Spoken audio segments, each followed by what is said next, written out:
नमस्कार। बुलेटिन में सबसे पहले बात बर्ड फ्लू से जुड़ी बड़ी खबर की करते हैं। बर्ड फ्लू से प्रदेश में आज 51 पक्षियों की मौत हो गई है। सबसे ज्यादा 38 पक्षियों की मौत देहरादून जिले में हुई है। मरने वाले पक्षियों में कौवा, कबूतर, बतख और तोता शामिल है। बड़ी खबर हम आपको बता रहे हैं, पक्षियों की मौत का सिलसिला लगातार जारी है। 51 और पक्षियों की मौत हो गई है।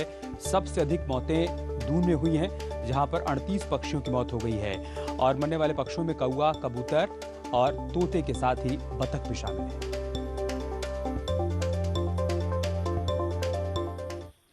बर्ड फ्लू से लगातार पक्षियों की मौत हो रही है, वहीं से लेकर विभाग भी सतर्क है। गुरुवार को पशुपालन विभाग ने मुर्गी पालन व्यवसाय से जुड़े लोगों के साथ वर्कशॉप का आयोजन किया और बर्ड फ्लू को लेकर जानकारी भी दी। उनकी शंकाओं को दूर किया गया। पंत ने बताया कि भारत में आमतौर पर बर्ड फ्लू का H5N1 स्ट्रेन पाया जाता है, लेकिन इस बार H5N8 है। हालांकि स्ट्रेन H5N1 से कम घातक है। बताया गया है कि ठीक से पका हुआ चिकन या उबला हुआ अंडा खाने में कोई दिक्कत नहीं है, मर जाता है। लोग चिकन खा सकते हैं, अंडे खा सकते हैं और एक चीज़ और उसमें एड ऑन है, आज वैज्ञानिकों ने भी इसे कहा है, पुष्टि की है कि यदि हमारा ऐसा गलती से भी मान लीजिए हमने कोई वायरल चिकन हमने खा लिया है, तो उसको यदि वो अच्छे ढंग से कुक्ड है, 70% से ऊपर यदि वो कुक्ड है, तो उससे कोई भी किसी भी तरह का इन्फ्लुएंजा आपको इफेक्ट नहीं कर सकता है। बड़ी खबर की कांग्रेस में सीएम का चेहरा घोषित करने को लेकर शुरू हुई सियासत थमने का नाम नहीं ले रही है। अब मामला हरीश रावत बनाम इंदिरा हृदयेश का हो गया है। हृदयेश का ये कहना है कि इस तरह के बयान से संगठन को नुकसान पहुंच रहा है। वे दिल्ली जाकर राहुल गांधी से कहेंगी कि समस्या का कोई हल निकालें या फिर हरीश रावत को ही सीएम का चेहरा घोषित कर दें। यही इंदिरा हृदयेश ने कहा है कि हरीश रावत नई पीढ़ी को स्थान देने की बात कर रहे हैं। इंदिरा का कहना है कि रावत खुद किसी नौजवान का नाम क्यों नहीं बता देते। हमने ये कोशिश की थी राहुल जी से हम लोगों की बात हो तो उनसे हम कहें इसका ये तो समाधान निकाले, हल करे, अन्यथा हरीश रावत जी को मुख्यमंत्री घोषित कर दे। दो ही तो बातें होंगी, या तो ये प्रकरण बंद हो या उनकी मांग के अनुसार उन्हें घोषित कर दिया जाए। ये भी तो कह दिया अगली पीढ़ी को समय दो, तो हम उनका स्वागत करेंगे। किसी नौजवान का नाम वो बता दे ताकि हम लोग सब मिलकर वो राष्ट्रीय अध्यक्ष को जाकर बताया है, तो झगड़ा वैसे ही खत्म हो जाएगा। एक तरफ जहां इंदिरा हृदयेश हरीश रावत की शिकायत की बात कर रही हैं, तो वहीं हरीश रावत के समर्थन में कांग्रेस के राज्यसभा सांसद उतर आए हैं। प्रदीप टमटा का कहना है कि पार्टी को 2022 में हरीश रावत का चेहरा घोषित करना चाहिए। मुख्यमंत्री का चेहरा की घोषणा हो जाए, चुनाव के चेहरे की घोषणा हो जाए और हरीश रावत इसमें सबसे उपयुक्त व्यक्ति हैं, तो कांग्रेस को इस 2022 की लड़ाई में बहुत सक्षमता के साथ जीतेंगे। और बीजेपी के सामने कोई चेहरा नहीं है, क्योंकि बीजेपी का मुख्यमंत्री कुछ दागदार चेहरा है, खुद उसकी पार्टी के लोग उसके नेतृत्व को स्वीकार नहीं, तो यहाँ कांग्रेस एडवांटेज की स्थिति में है।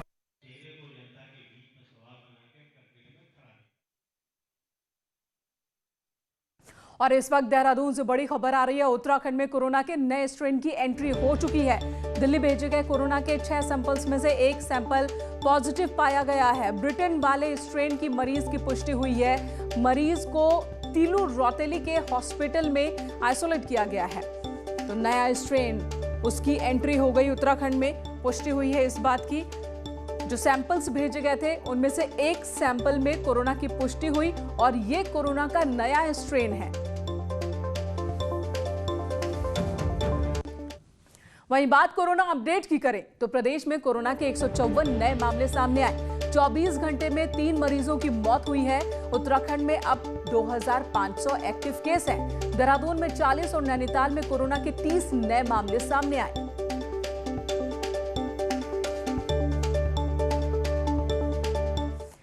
लेकिन कोरोना के खिलाफ एक बड़ी और लंबी लड़ाई, सबसे निर्णायक लड़ाई की शुरुआत 16 जनवरी से हो रही है। देश भर में वैक्सीनेशन की तैयारी पूरी कर ली गई है, जिसको खुद पीएम मोदी लॉन्च करेंगे। उत्तराखंड में वैक्सीनेशन को लेकर किस तरह की तैयारी है, देखिए इस रिपोर्ट में।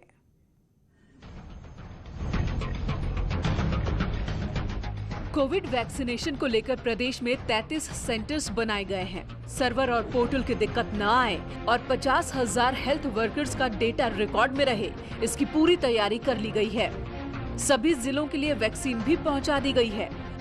अल्मोड़ा में 6,970, बागेश्वर 3,320, चमोली 4,880, चंपावत 2,610, देहरादून 28,920, हरिद्वार 18,050, नैनीताल 12,010, तो पौड़ी में 6,670, पिथौरागढ़ 5,820, रुद्रप्रयाग 2,580, टिहरी 7,160, उधम सिंह नगर 8,680 और उत्तरकाशी में 3,950 वैक्सीन की डोज पहुंचा दी गई है। तो हम लोग पूरी तरह से तैयार है। हमारे सभी जिलों ने अपने जो 16 तारीख को लॉन्च होना है उसके लिए सेंटर्स चिन्हित कर दिए हैं। तो जिलों ने 33 सेंटर्स, हमारे उत्तराखंड को 33 सेंटर चिन्हित करने के लिए निर्देशित किया गया है। वहीं ड्राई रन में कुछ दिक्कतें जरूर आई थी, लेकिन उसे भी अब दूर कर लिया गया है। नोडल अधिकारी का कहना है कि वैक्सीनेशन के लिए कर्मचारियों को कई राउंड की ट्रेनिंग दी गई है। वैक्सीन देने के लिए देहरादून, हरिद्वार और उधम सिंह नगर में सबसे ज्यादा 4 सेंटर बनाए गए हैं, जहां एक दिन में 100 हेल्थ वर्कर्स को वैक्सीन लगाई जाएगी। जो लोग बेनिफिशियरी होंगे उनके पास एटलीस्ट कुछ रिकॉर्ड्स रहेगा और कुछ रिकॉर्ड्स हमारे पास भी रहेगा। एटलीस्ट हम लोग बाय द वे किसी वजह से अगर टेक्निकल ग्लिच होता है, हमारे पास उसका कोई रिकॉर्ड नहीं रहता, तो नेक्स्ट टाइम जब उसका वैक्सीनेशन होगा सेकंड डोज, उसके बारे में जानकारी रहेगी उसमें, और वो दिखा भी सकता है कि ही इज वैक्सीनेटेड। 16 जनवरी से वैक्सीनेशन तो शुरू हो जाएगा, लेकिन सतर्कता तब भी जरूरी होगी। इसलिए सरकार लोगों को लगातार जागरूक कर रही है। न्यूज़ 18 के लिए देहरादून से भारती सकलानी की रिपोर्ट। इधर त्रिवेंद्र सरकार फरवरी में पेश होने वाले आम बजट की तैयारियों में जुट गई है। चुनावी साल होने की वजह से आम जनता की बढ़ती उम्मीदों का भी ध्यान बजट में रखने की कोशिश है। आम जनता से मांगे जा रहे सुझावों को इसी कड़ी का हिस्सा माना जा रहा है।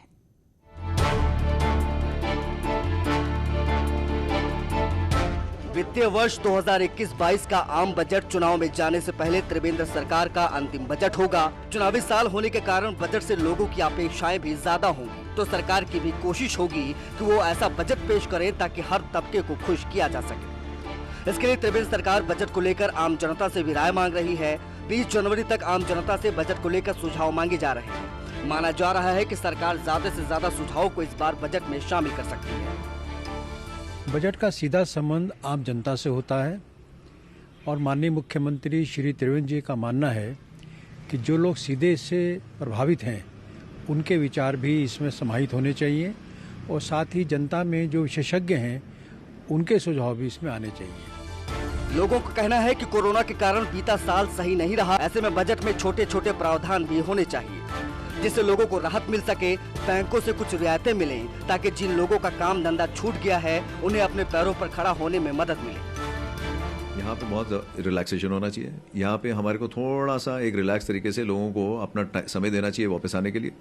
अगर ये सब कॉम्प्लाइंसेस में पेनल्टीज ना लगाई जाए और या कम लगाई जाए तो उससे ये होगा कि एक आदमी पे जो ऑलरेडी बोझ है अपने धंधे को वापस खड़ा करने के लिए, वो ये अतिरिक्त बोझ जो कॉम्प्लाइंसेस के हैं उससे वो स्ट्रगल होने के बजाय अपने धंधे को वापस लाने की कोशिश करें। आम जनता budget.uk.gov.in पर जाकर अपना फीडबैक दे सकती है। माना जा रहा है कि चुनाव में जाने से पहले अपने अंतिम बजट को सरकार गैरसैंण में पेश करेगी, इसलिए भी इस बजट को लेकर लोगों की उम्मीदें हैं और सरकार की चुनौती बढ़ गई है। देहरादून से न्यूज़ 18 के लिए सुनील नवप्रभात की रिपोर्ट। उधर हरिद्वार में मकर संक्रांति के मौके पर लाखों की संख्या में श्रद्धालु पहुंचे और गंगा में डुबकी लगाई। मकर संक्रांति के इस स्नान को कुंभ से पहले की तैयारियों के पुख्ता होने के तौर पर भी देखा जा रहा है। स्नान के दौरान प्रशासन ने पूरा इंतजाम कर रखा था। स्नान को लेकर मंत्री मदन कौशिक ने कहा कि स्नान की व्यवस्थाएं दुरुस्त रहीं और कोई ट्रैफिक जाम की समस्या कहीं पर भी नहीं हुई। एक आंकड़े के मुताबिक इस बार मकर संक्रांति के मौके पर 7 लाख श्रद्धालुओं ने गंगा स्नान किया। गंगा स्नान बहुत पवित्र है। आज दुनिया के सबसे बड़ा दिन है। सब 150 हिंदू आबादी के लिए आज का बहुत बड़ा दिन है। इंडिया में कन्याकुमारी से लेके कश्मीर तक पूरा हिंदू लोग है, लेकिन अलग अलग नाम से हम लोग ये त्यौहार बना रहे हैं। तमिलनाडु में पोंगल है सर, आप पंजाब में लोहड़ी है, आप मकर संक्रांति कर्नाटका आंध्रा पे। लेकिन आजकल कोविड चल रहा है, सबको पता है, लेकिन कोविड के लिए वैसे नहीं है, वो गंगा माँ की जल है। हरिद्वार में भी मकर संक्रांति के मौके पर पुख्ता इंतजाम किए गए थे। पुलिस, पैरामिलिट्री फोर्सेस की तैनाती की गई थी। वहीं हरिद्वार को 7 जोन और 21 सेक्टर्स में बांटा गया था। कुंभ से पहले इस स्नान को ट्रायल के तौर पर देखा जा रहा था, जिसमें सुरक्षा व्यवस्था भी चाक चौबंद दिखी और भीड़ को प्रशासन की ओर से अच्छे से मैनेज किया गया।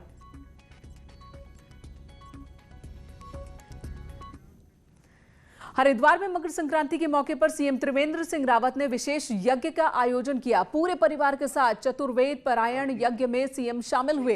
पूजा की उन्होंने। विशेष यज्ञ में बाबा रामदेव, आचार्य बालकृष्ण भी शामिल हुए। सीएम ने इस दौरान वेदों की शिक्षिकाएं पुस्तक का विमोचन भी किया। आपको बता दें कि सीएम त्रिवेंद्र सिंह रावत पतंजलि प्रवास पर थे और आज देहरादून लौट गए। ये वही है जो स्वामी जी ने कहा था कि इधर श्री पंचायती अखाड़ा निरंजनी में आचार्य महामंडलेश्वर कैलाशानंद गिरी का आज पट्टाभिषेक हो गया। पट्टाभिषेक समारोह में देश भर के संत शामिल हुए। इस दौरान महंत नरेंद्र गिरी समेत संतों ने कैलाशानंद गिरी का आचार्य महामंडलेश्वर पद पर अभिषेक कर उनका अखाड़े में स्वागत किया। आपको बता दें, संन्यास दीक्षा लेने के साथ ही कैलाशानंद ब्रह्मचारी अब सन्यासी बन गए हैं। अब उन्हें कैलाशानंद ब्रह्मचारी नहीं बल्कि कैलाशानंद गिरी के नाम से जाना जाएगा। इस मौके पर राज्यपाल बेबी रानी मौर्य, बीजेपी प्रदेश अध्यक्ष बंशीधर भगत, कैबिनेट मंत्री मदन कौशिक, कृषि मंत्री सुबोध उनियाल, अखाड़ा परिषद के अध्यक्ष नरेंद्र गिरी के साथ ही सभी अखाड़ों के संत मौजूद थे। आज बड़ा दायित्व हमारे आदरणीय हमारे अभिन्न मित्र पूज्य नरेंद्र गिरी जी महाराज और श्री पंचायती अखाड़ा निरंजनी ने यह पद मुझे दिया है। भारत के इतिहास में पहली बार मेरी उम्र का कोई इस पद पर आया है और देश का सबसे बड़ा अखाड़ा निरंजनी अखाड़ा है।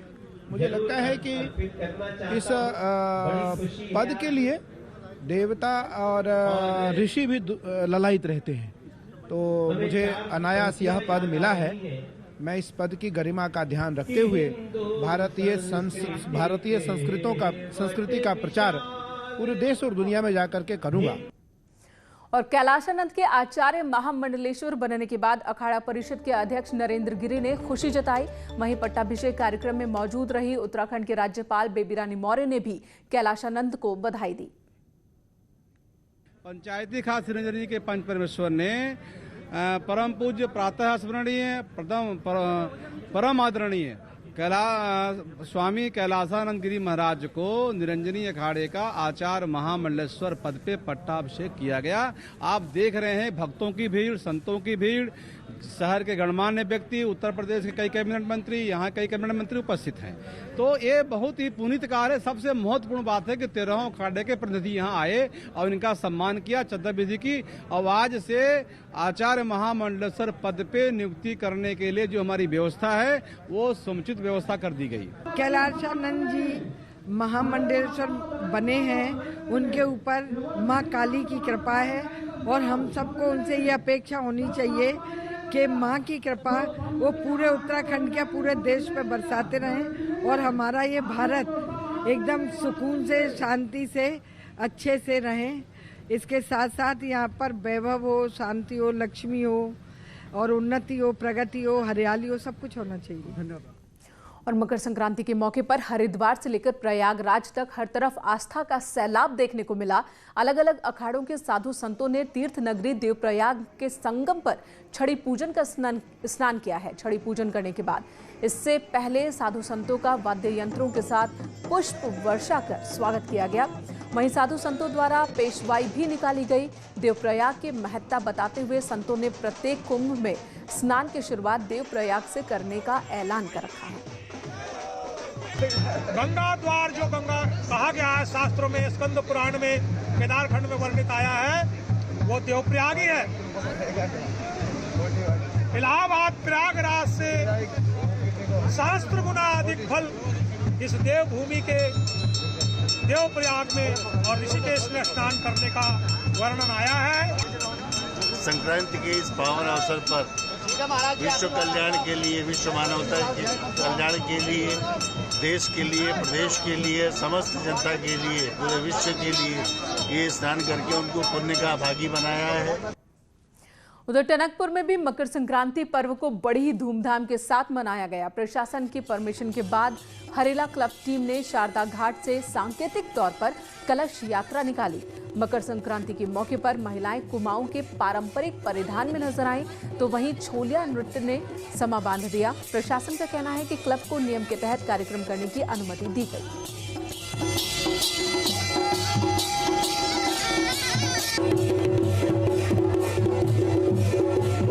अनुमति ली गई थी और एक कोविड नियमों के तहत ही बहुत लिमिटेड, उसमें बहुत कम लोगों को बुलाया गया था। उसमें इसमें बहुत ही सुंदर कार्यक्रम इनका था और इसमें जो कुमाऊं का छोलिया डांस और महिलाओं द्वारा कलश यात्रा, इस तरीके से जो हमारा स्थानीय जो हमारी संस्कृति है उसको बढ़ावा दे के उसका पूरा और बहुत शानदार अच्छा प्रोग्राम हरेला क्लब के द्वारा किया गया था। रानी पे छोलिया नृत्य के साथ कलश यात्रा निकालते हैं, वो कड़ी टूटे न, इसलिए इस बार भी हमने प्रयास किया और ये सफल रहा और इसके लिए प्रशासन पुलिस ने भी हमारा सहयोग किया।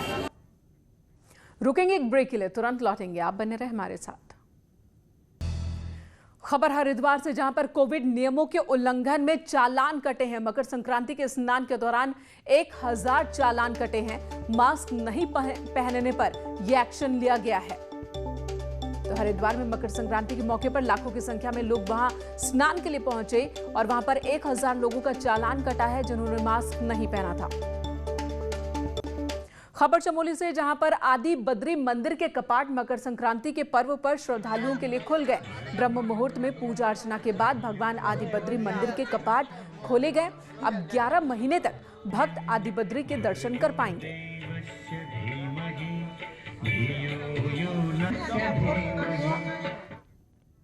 केदारनाथ आपदा में बही आदि गुरु शंकराचार्य की समाधि को हाईकोर्ट ने 1 साल में बनाने के आदेश दिए हैं। चीफ जस्टिस कोर्ट ने याचिकाकर्ता को कहा कि अगर 1 साल में समाधि नहीं बनती है तो फिर से हाईकोर्ट में प्रार्थना पत्र दाखिल कर सकते हैं। कोर्ट में सरकार की ओर से कहा गया था कि कोरोना की वजह से समाधि बनने में देरी हुई।